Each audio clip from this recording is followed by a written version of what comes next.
혹시 바둑 한 판 때문에 나라가 망했다는 이야기를 들어보신 적 있으신가요? 바로 백제 21대 왕인 계로왕의 이야기입니다.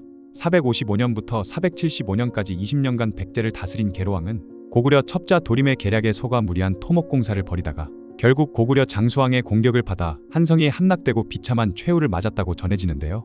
계로왕은 흔히들 암군이라고 여겨지는데 단순히 놀고 먹기만 한 암군이 아니었습니다. 그는 왕권 강화를 위해 치밀한 정치 개혁을 단행했고 고구려의 남침에 맞서 외교적 노력도 기울였죠. 오늘은 계로왕의 진짜 이야기를 해보겠습니다. 계로왕의 원래 이름은 경사 또는 여경이었습니다. 그런데 그의 즉위 과정에는 미스터리가 많죠. 비유왕이 죽은 지 불과 한 달 만인 455년 10월에 고구려가 백제를 침공했던 것입니다. 마치 비유왕의 죽음을 기다렸다는 듯이 말이죠. 더 이상한 건 계로왕이 즉위한 후 무려 14년 동안 삼국사기에 그에 대한 기록이 전혀 없다는 점입니다. 그리고 아버지 비유왕의 시신을 21년이나 방치했다가 뒤늦게 장례를 치렀는데 이 또한 이상한 일이죠. 그동안 무언가 사정이 있어서 시신을 발견하지 못했거나 수습할 수 없었던 것으로 보이는데 무슨 일이 벌어졌는지는 현재까지 밝혀지지 않았습니다. 어쨌든 이런 상황들을 종합해보면 계로왕의 즉위가 그리 순탄하지 않았다는 걸 알 수 있는데요. 계로왕의 초기 14년 기록이 전해지지 않고 아버지 유해가 21년이나 방치된 것을 보면 이 시기에 백제의 유력 귀족들과 갈등이 어마어마했다는 것을 추측해 볼 수 있습니다. 그러다 보니 왕위에 오른 계로왕은 기존 귀족 세력을 견제하고 왕권을 강화하기 위한 대담한 개혁을 시작했죠. 458년 그는 중국 남조인 송나라에 표문을 보내 신하 11명에 대한 관직 제수를 요청했는데 놀라운 건 이 11명 중 8명이 모두 왕족인 부여씨였다는 점입니다.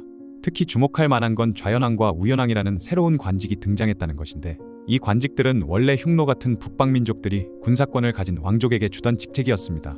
계로왕은 이런 방식으로 왕족들에게 군사적 우위를 확보해주면서 기존 귀족들을 견제했던 것이죠. 그런데 이 과정에서 백제의 전통적인 유력 귀족 가문인 해씨와 진씨가 완전히 배제되었습니다. 이는 상당한 정치적 반발을 불러일으킬 수밖에 없었죠. 어느 정도 왕권을 강화한 계로왕은 고구려와의 큰 전쟁이 다시 일어날 것을 예상하고 있었는데요. 그래서 472년 계로왕은 북위에 놀라운 내용의 국서를 보내게 되죠. 그 내용을 간단히 요약해보면 고구려 장수왕이 내정을 망치고 있고 백성들이 고통받고 있으니 이 기회에 함께 고구려를 공격하자는 내용이었습니다. 더 나아가 계로왕은 과거 고국원왕이 죽은 일까지 언급하며 고구려를 신랄하게 비판했죠. 심지어 북위 사신들이 탄 배가 난파된 사건을 고구려 소행이라고 주장하며 말 안장까지 증거로 보냈습니다. 하지만 북위가 확인해보니 그 안장은 북위 것이 아니었다고 하죠. 그러나 이 국서는 당시 동아시아 외교사에서 매우 파격적인 내용이었는데요. 계로왕은 북위와 연합해서 고구려를 고립시키려는 전략을 구사했던 것이죠. 그런데 문제는 이 모든 사실을 당시 최전성기를 맞이했던 고구려 장수왕이 알게 된 것입니다. 계로왕의 국서 내용을 알게 된 장수왕은 격분했는데 자신의 증조할아버지인 고국원왕을 모독당했으니 당연한 반응이었죠. 그래서 장수왕은 북위 사신들이 백제로 가는 길을 막아버렸습니다. 결국 북위의 답장은 백제에 전달되지 못했고 계로왕의 외교적 노력은 실패로 끝나버렸죠. 하지만 이 사건이 계로왕에게 미친 영향은 컸습니다. 82세의 고령이었던 장수왕이 직접 군대를 이끌고 백제를 공격할 마음을 먹었을 정도로 분노했기 때문이죠. 그리고 장수왕은 본격적인 백제 침공 계획을 세우기 시작했습니다. 먼저 장수왕은 백제를 공격하기 전에 내부를 분열시키는 전략을 택했는데요. 그래서 선택한 인물이 바로 도림이라는 승려였죠. 도림은 고구려에서 죄를 짓고 도망쳤다는 설정으로 백제에 잠입했습니다. 그런데 도림이 어떻게 계로왕에게 접근할 수 있었을까요? 그것은 바로 바둑 실력 때문이었습니다. 계로왕이 바둑을 좋아한다는 걸 미리 파악한 도림은 뛰어난 바둑 실력으로 왕의 신임을 얻을 수 있었던 것이죠. 심지어 계로왕은 도림을 상객으로 삼고 매우 친하게 지내면서 서로 늦게 만난 것을 아쉬워했다고 하는데요. 그러던 어느 날 도림은 계로왕에게 백제는 천혜의 요새지만 성곽과 궁실이 낡았고 선왕의 무덤도 제대로 정비되지 않았습니다. 백성들의 집도 자주 강물에 무너지니 둑을 쌓아야 합니다라는 조언을 해주었습니다. 실제로 성곽 보수나 치수 사업은 국가 안보와 민생에 필요한 일이었기 때문에 언뜻 들으면 굉장히 합리적인 조언이었죠. 그런데 문제는 계로왕이 이 모든 공사를 동시에 진행했다는 점이었습니다. 게다가 화려한 궁궐 건설까지 더해지면서 국가 재정이 바닥을 드러내게 되었죠. 도림의 진짜 목적은 백제의 국력을 소모시켜 고구려의 침공에 대비하지 못하게 만드는 것이었습니다. 이후 475년 9월 마침내 전쟁 준비를 마친 고구려 장수왕이 3만 명의 대군을 이끌고 백제를 침공했죠. 고구려군은 네 방향으로 나누어 백제 왕성을 공격했는데요. 당시 백제의 수도 한성은 북성인 풍납토성과 남성인 몽촌토성으로 이루어져 있었는데 북성이 먼저 함락되었습니다. 백제군은 7일간 필사적으로 저항했지만 결국 방어선이 무너졌죠. 고구려군이 화공까지 사용해 성문을 불태우면서 성 안의 백성들은 공포에 떨며 항복하려는 사람들까지 나타났습니다.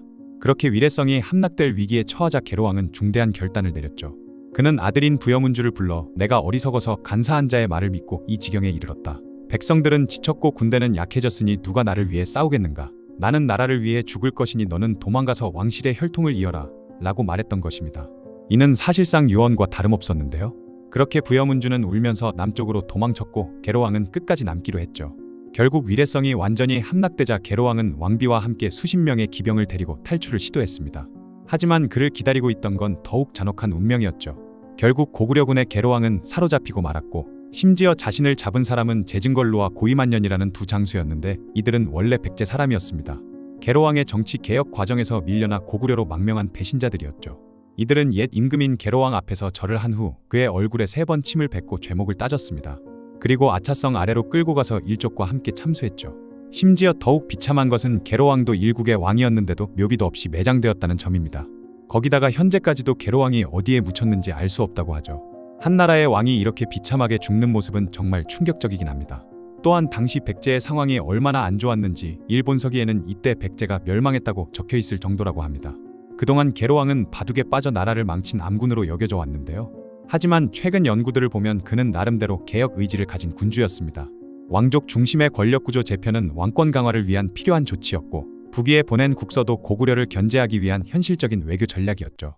도림이 제안한 토목공사들도 단순한 사치가 아니라 국가 인프라 정비의 성격이 강했습니다. 이런 계로왕의 이야기는 참으로 아이러니한데요. 그는 백제를 강화하려고 노력했지만 결과적으로 한성백제의 종말을 가져왔죠. 다행인 건 그의 마지막 결단 덕분에 문주가 살아남아 웅진으로 천도하며 백제의 명맥을 이을 수 있었던 것입니다. 비록 결과는 비극적이었지만 그의 노력과 마지막 선택은 백제 역사에서 중요한 의미를 갖는 것 같네요.